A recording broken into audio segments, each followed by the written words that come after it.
You're listening to Journeys, brought to you by Orange Business Services. My name is Mike Walsh, and this is a show about transformation. So what does it take to be a digital leader in the 21st century? Here are the stories of innovators dreaming at the edge of tomorrow.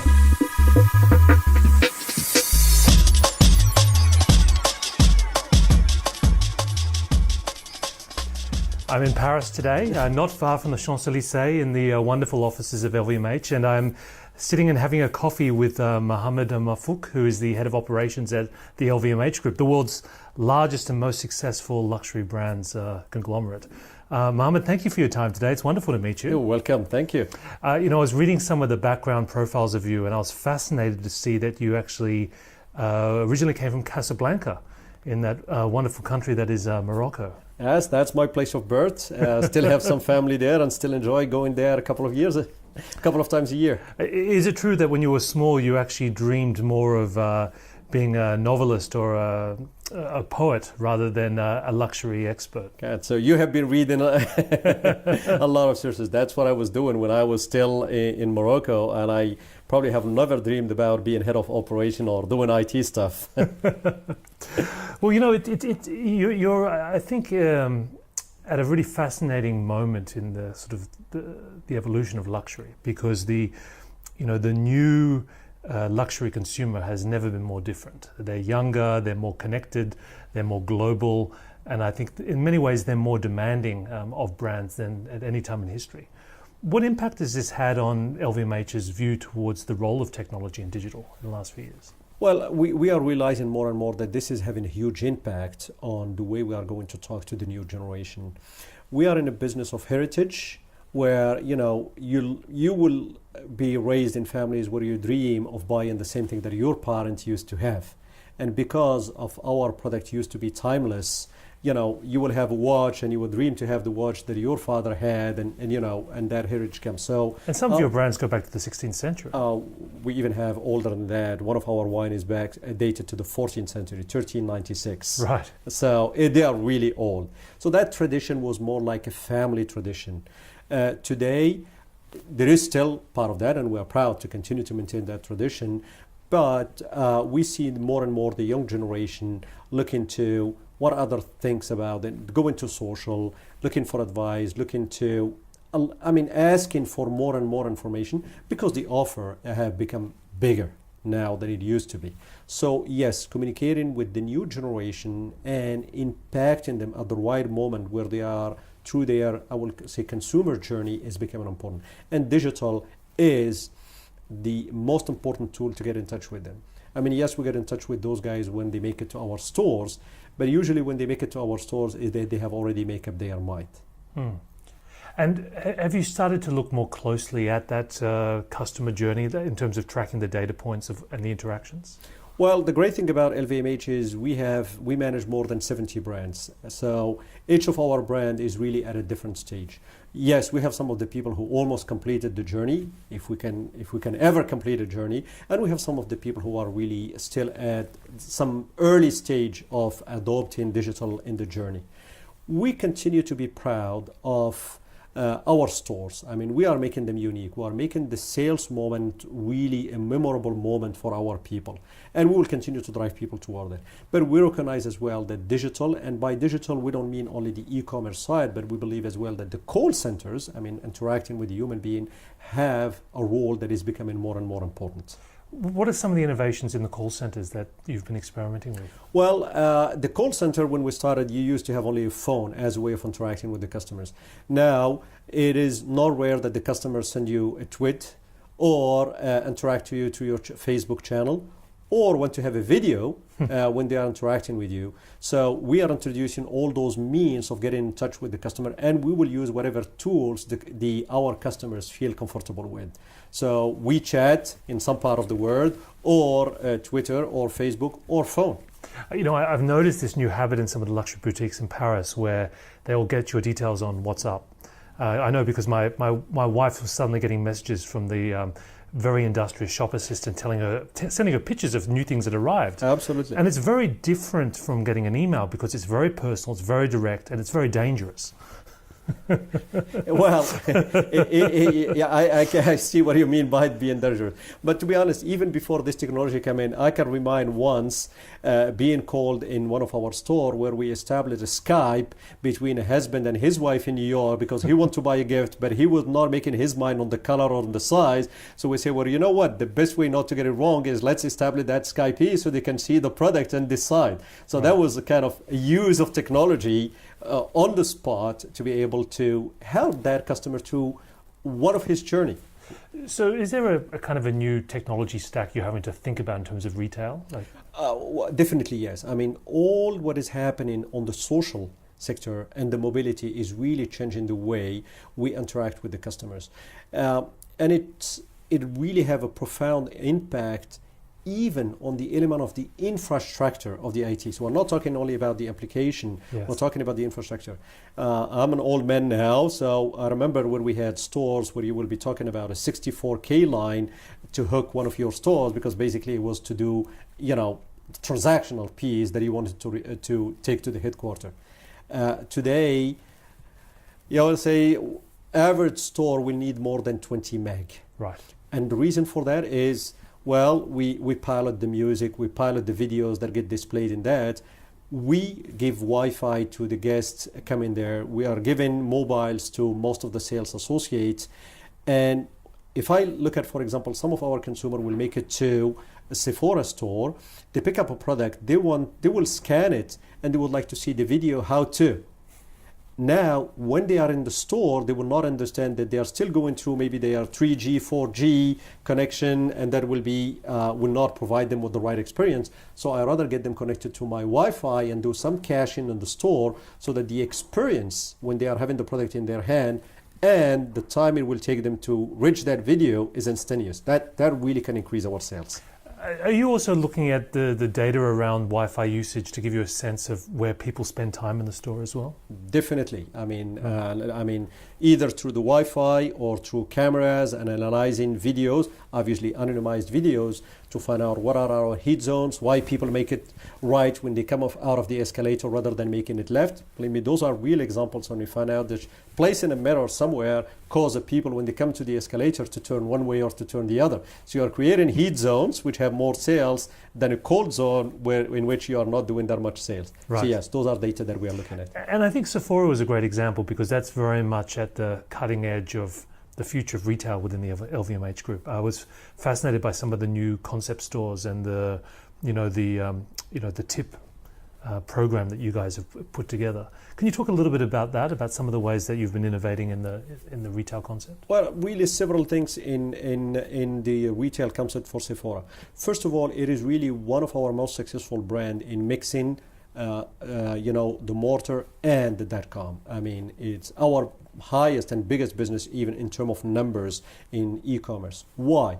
Because the product that we are selling through Sephora are such that when you want to try something new, you probably want to make it to the store because we really have wonderful sales associates and they can give you a great experience about which product you need to use, what is the product that will match your skin colors on what you are trying to do. So that's a great, rich experience when you're in the store. Once you know which product you want to buy, maybe you don't want to make it to store again. You just want to refill. You know the product that you want. You just want to press a button and get it delivered home. So we really have a rich retail e-commerce.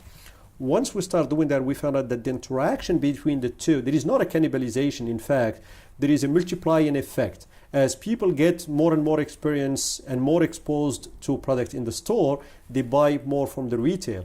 As they buy more from the retail and they hear the stories in the retail about some of on the .com, and they see videos on .com and so on, they would like to make it to the store to try the new product. And that worked. The combination of the two works perfectly well for us.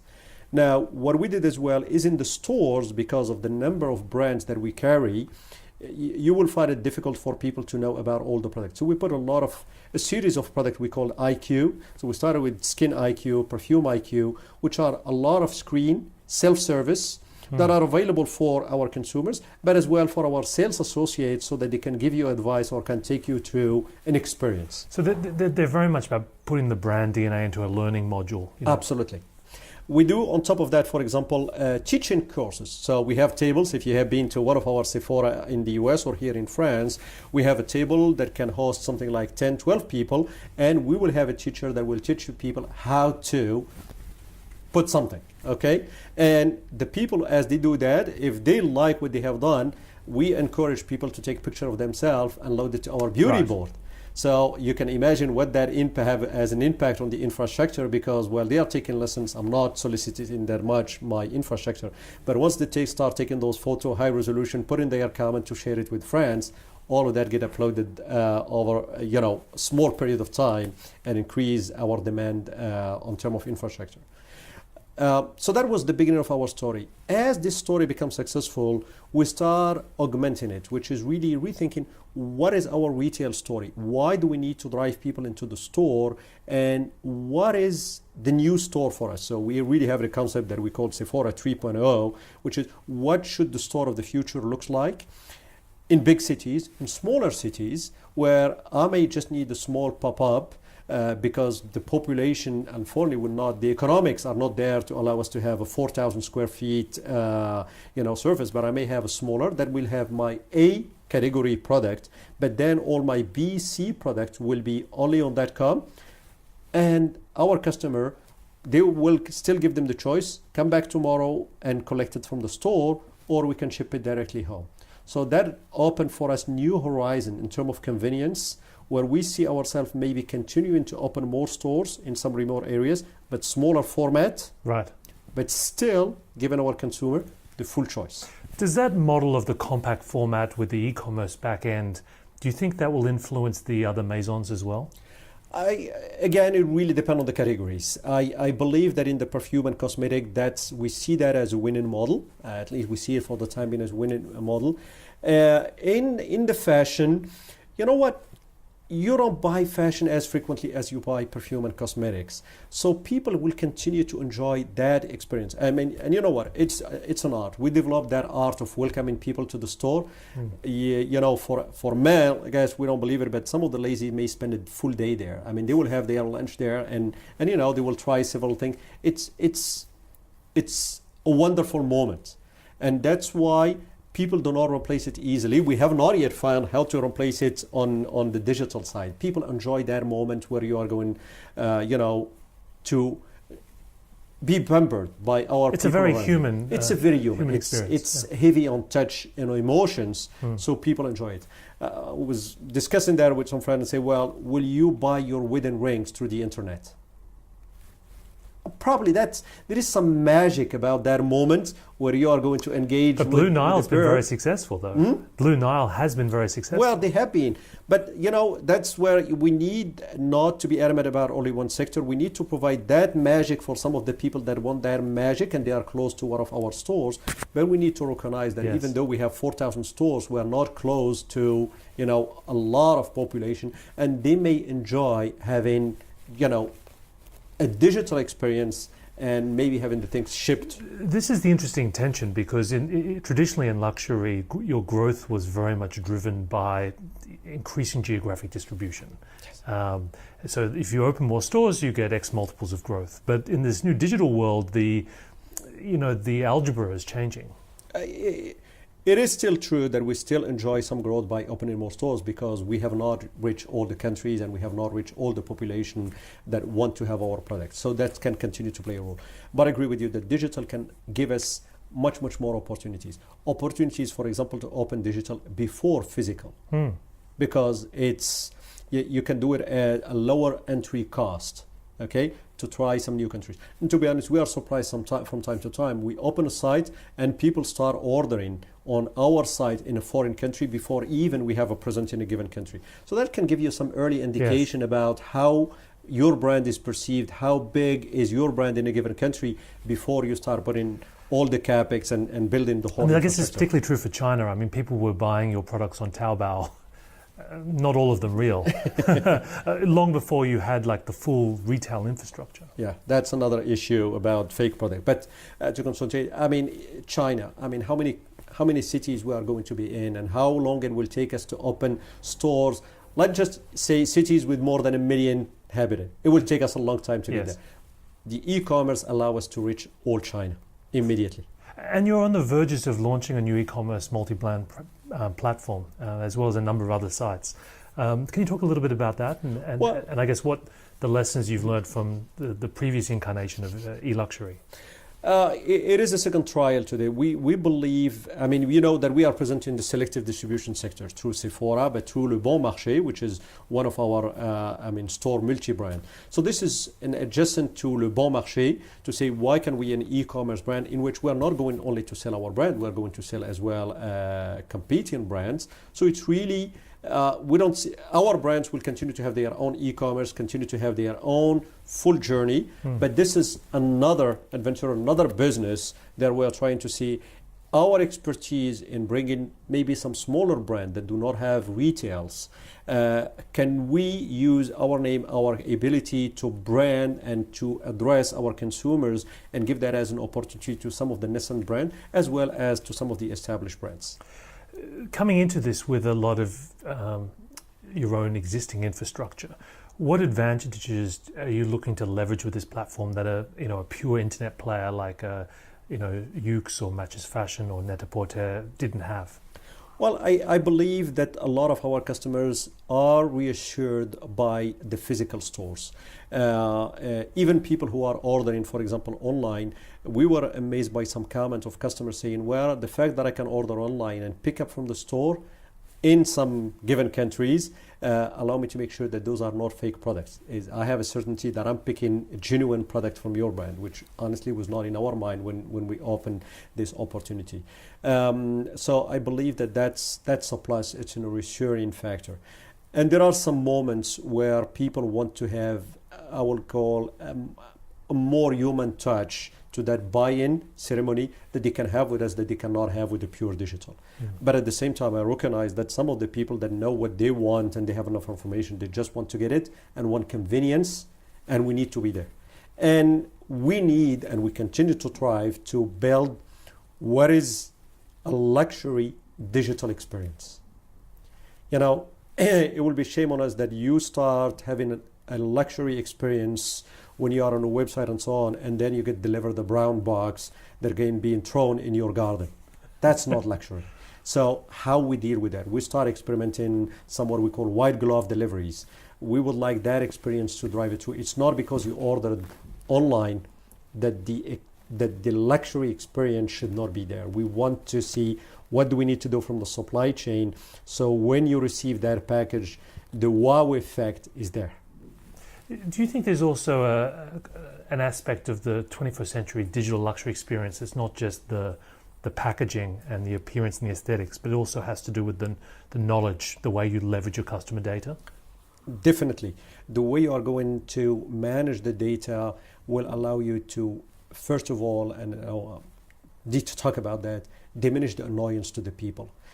Today we are all bombarded with emails. Today we are all bombarded with a lot of solicitation. We don't believe that that's luxury. Knowing the people will allow us to address them with the right offer, with the thing that is really tailored to them.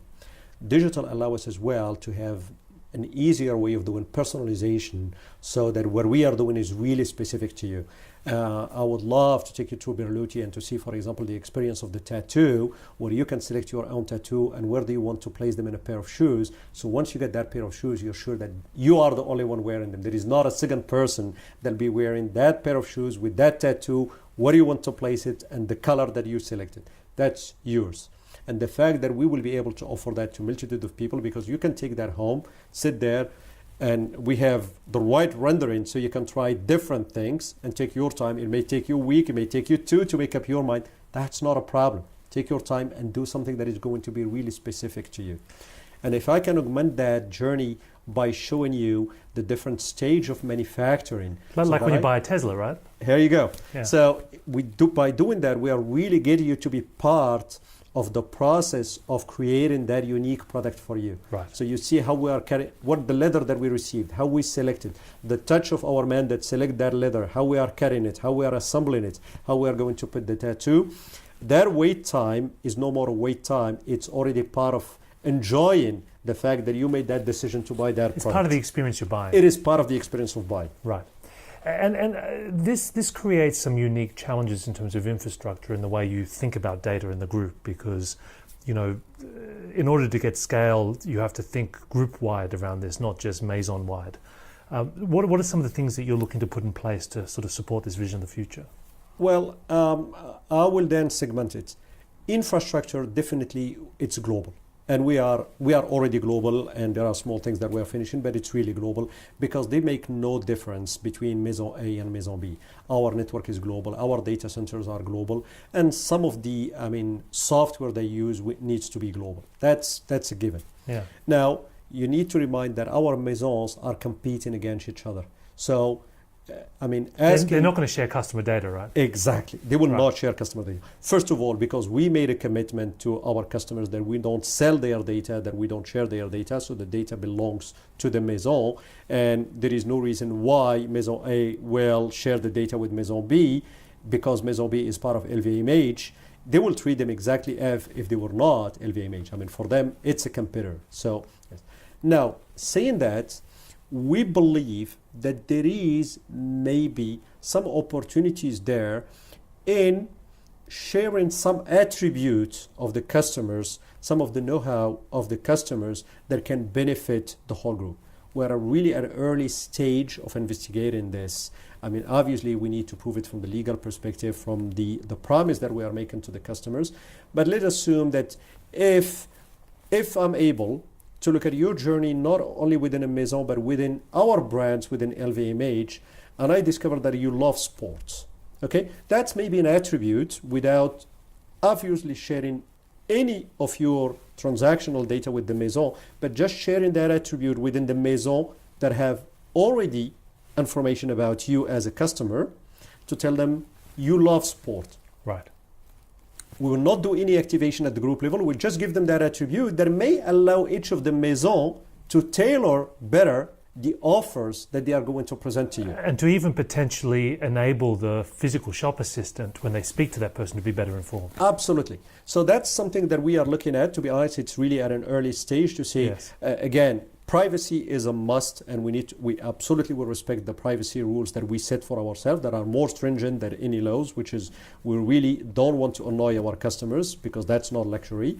But once we get over there, we will try to see what are those touch points that can create value for all the maisons. It's extraordinary with the amounts of data that you can potentially collect to be able to apply machine learning and algorithms to it, to be able to better understand people's motivations and behaviors would be very powerful. Yeah, we're already doing some of that at maison level. So if I look at, for example, Sephora, Louis Vuitton, we already have big data. We have already learning machines. We are already, scrolling all the data. But that's data maison by maison. So LV will be looking to all the data that they have about you as a customer of LV or as a prospect of LV, Louis Vuitton.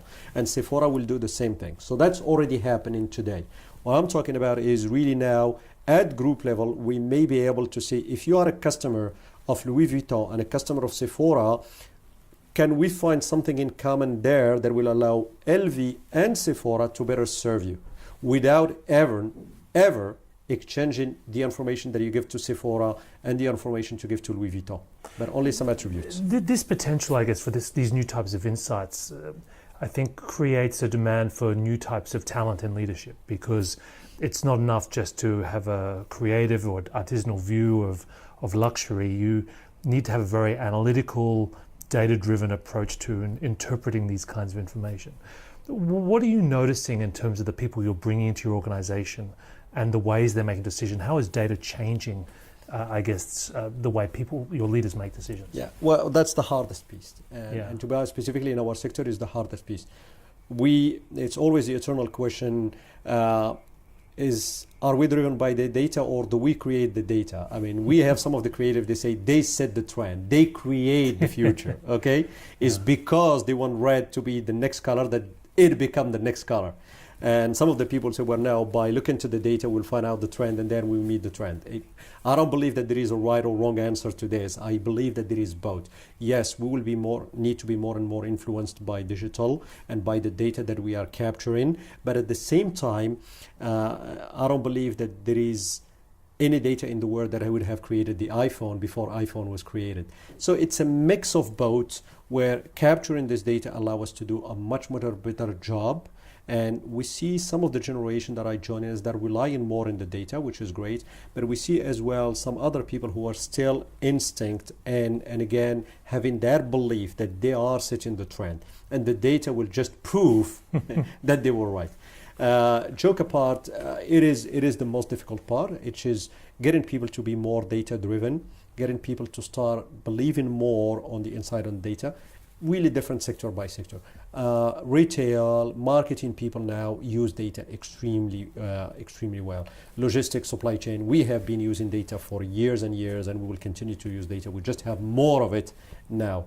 And data is now creating some of the issues like what we were just discussing about the blogger that will put a video on the light color and will just, send your demand to the sky, and you don't know about it till it happens. So how do you adapt? How you create the agility? So once you see the data, you are able of reacting to it very quickly. And believe me, it is a nightmare. It's curious to imagine like a creative director of the future being, part data savant, part artistic genius.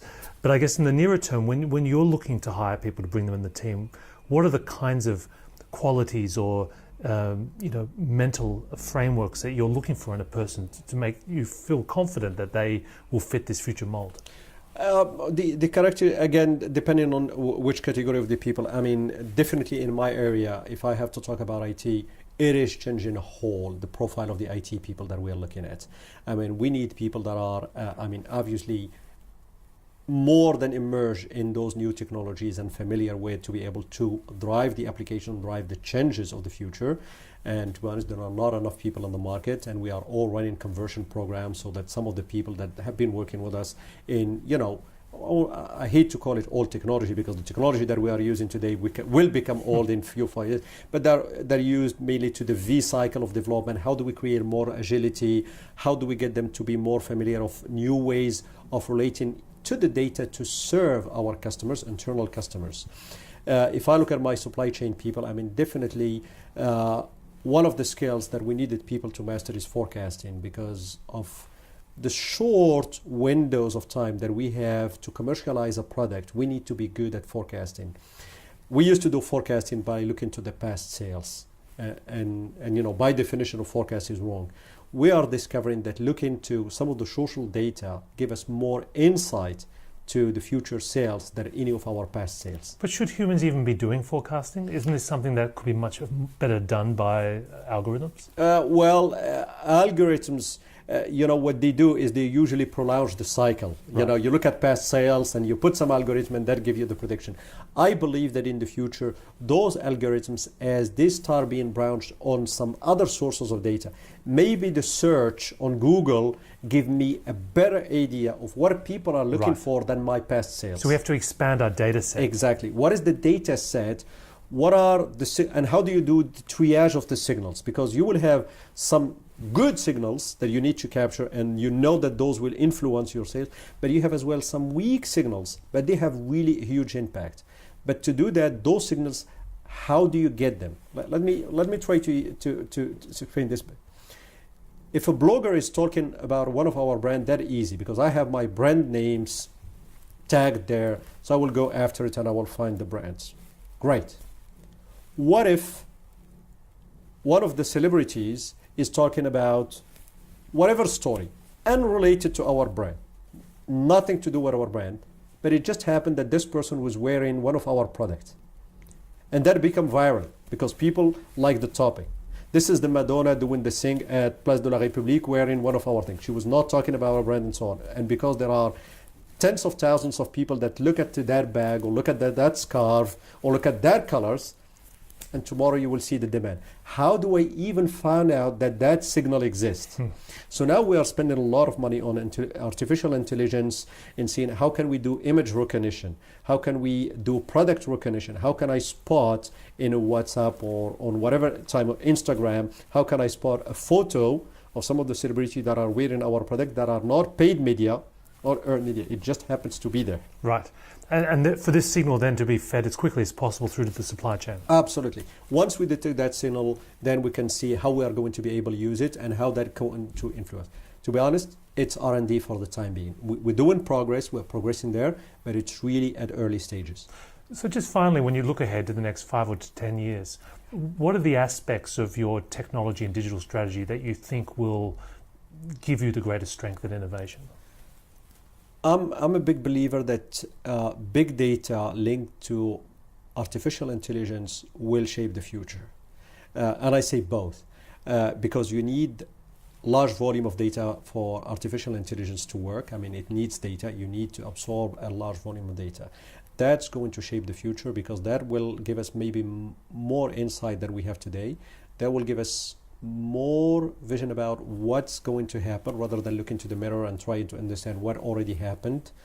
I believe as well that AI will have a huge impact on our operations. I mean, we talked a lot about our customer journey, but if I talk about our operations, the way we manufacture makeups, the way we manufacture some of the product, we are an artisanal company, and we used to do things manually, but we are now at scales where some of those things are, made in larger quantities. When I look at to the percentage of scrap, for example, in lipstick, we don't have a full understanding of all the parameters that can impact a batch that will lead to 0.00 something percent scrap, and some other batches that can have 30% scrap. Why? How many parameters do we need to capture and store? And we can run on television so that can tell us, is it temperature, is it humidity, is it the ingredient, it is the product from this supplier or this supplier that make it. Those can help to huge improvements in our supply chain. So not the forecasting and the customer fulfillment, but I'm talking about manufacturing. And again, here we start some experimentation, and we are really pleased by the outcome. Mohamed, it's been fascinating talking to you. Thank you very much for being on the show. Thank you. You've been listening to Journeys, the Orange Digital Leadership Podcast. For more information and to subscribe to future episodes, please visit www.orange-business.com/journeys.